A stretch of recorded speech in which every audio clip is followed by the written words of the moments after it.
These principles work. If you learn how to apply it, it works. I'm not teaching for nothing. I'm not preaching for nothing. They work. They work for me. They're working for me. And I'm trying to get it to work for you. But you got to get self out the way.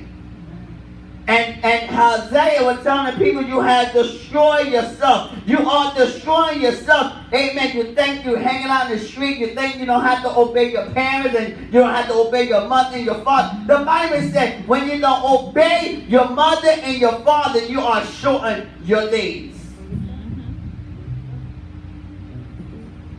So you see little children losing their life. It may be because they disobey their parents.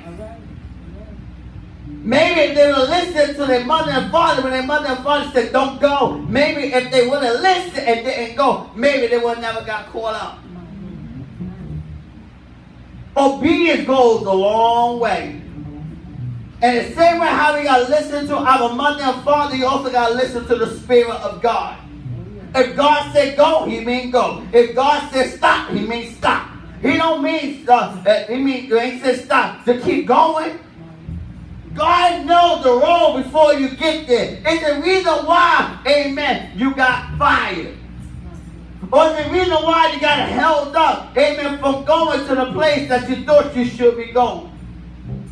Because God knows that road, he knows what's going to happen to you 5 blocks from now.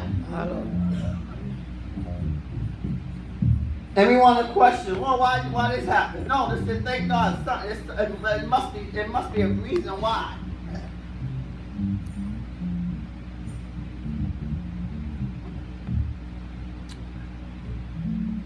Mark chapter 7, verse 18 to 20, it said, and he said unto them, are ye so without understanding also? He told to the disciples. Just like I talk to you each and every Sunday. He said, are ye so without understanding also? Do ye not perceive? Do ye not comprehend? You cannot grasp the words that are coming out of my mouth?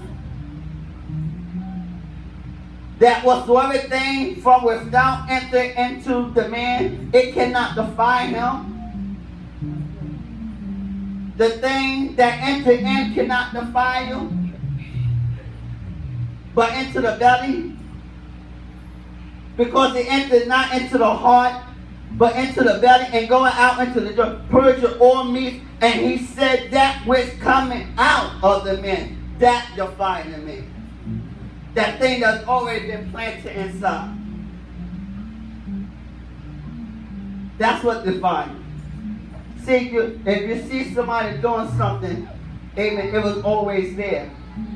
If you see somebody fornicating or living in adultery, it was always in their heart. That's why they're doing it. Now it's just manifesting.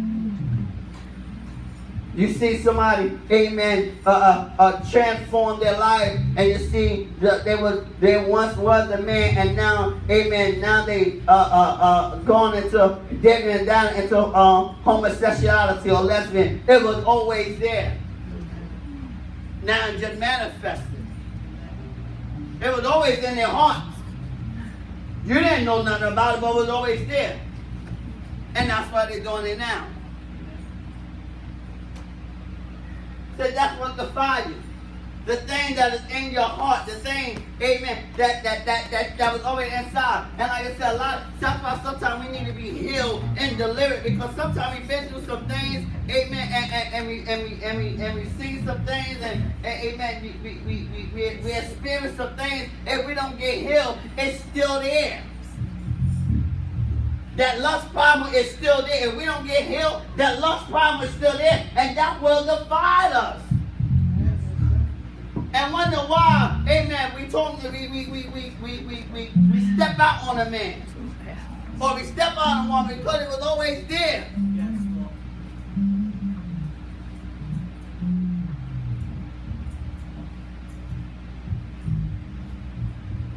To leave your husband out of nowhere for somebody else. Or leave your wife, amen, for somebody else. It was always there. Matthew 12:34. He said, O generation of vipers, how can ye, being evil, speak good things? For out of the abundance of the mouth speaketh. Out of the abundance of the heart, the mouth speaketh. Whatever in your heart is going to speak.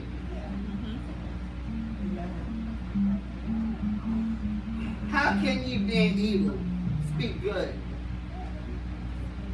The devil can't say nothing good, for he knows evil. How can something be evil speak good things? That's why you see somebody that's always speaking negative, amen. So every time you go near that person, you know a few people, amen, they're always negative. They always got something to say. Always got something to say. Like, why are you doing that? You know you can't do that. Why are you going there? Why are you doing all that? It don't take all that. I'm here to tell you, it's going to take all that and more. You got to do what you got to do to get success.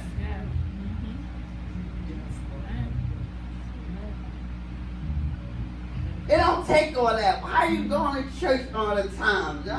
Why? Because you need Jesus. You need Jesus too. You're so negative and so bitter. They don't want to go to church, so they're going to try to stop you from going to church. And some people got boyfriends and men like that. Amen. They don't want to go to church, so they try to keep you home so that you don't get delivered. Because they feel like if your eyes open up, amen, they gone. They might be out the house. They feel like, yeah, you go to that church and all you got to do is hear one word that open up your eyes and you say, you know what, I'm going home. I'm not going back to that man no more. He got to get out and leave out of my house. And people try to keep you from pursuing and try to keep you from applying yourself, amen, at that job. Why are you going to get that job? Why are you going to school? You don't need all that schooling. You don't need all that education. Yes, I do. I gotta learn. I gotta grow. I want to grow. I don't want to stay here. You might want to stay here, but I don't want to stay here. And if this what it takes for me to grow and to go to the next level, then I got to do what I got to do. Yeah. And sometimes you need to leave those type of people alone that's going to keep you from going and doing what God has for you to do. Sometimes you got to walk away from them. If they all they doing is speaking in negative and they being evil, sometimes you got to, I know it hurt, but you got to leave them alone. Because eventually, if you're hanging around, the Bible lets us know, evil communication corrupt good manners. Yes, you might have good manners. Yes, you might be doing the wrong thing. But if you hang around somebody that's negative long enough, it's going to corrupt your good manners. You're going to do the things, amen, that you don't want to do. You'll see yourself start slacking when you was going to school and being faithful every week, and you see yourself going to church every week, and you're faithful, amen. You hang around somebody that's negative and evil, amen. What happened? And you'll see yourself slacking off. Amen. You will see yourself applying yourself in school. When you was doing your homework every day, now you say, you know what, I don't have to do my homework, I watch a little TV.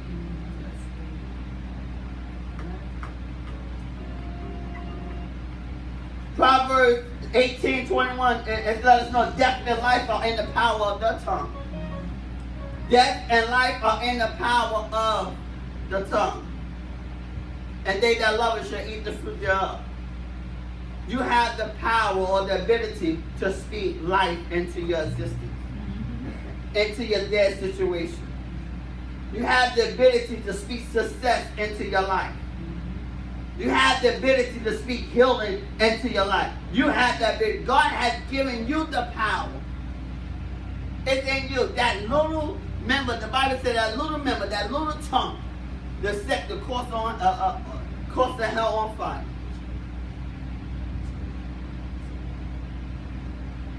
You are a ticking time bomb that's ready to explode.